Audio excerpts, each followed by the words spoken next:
श्रीगौरी वक्त्रपद्मार्का श्रीविघ्नेशा गजानना उत्तिष्ठ सुरसम्पूज्या त्रैलोक्यं पालनं कुरु श्रीगौरी वक्त्रपद्मार्का श्रीविघ्नेशा गजानना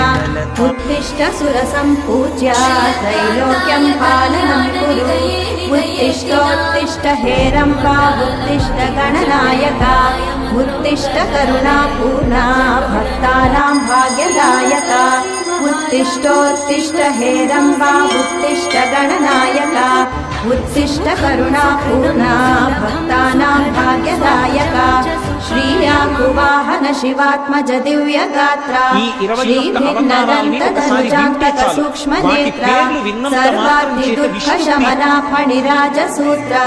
देवा गणेश्वर विभो तव सुप्रभातम्।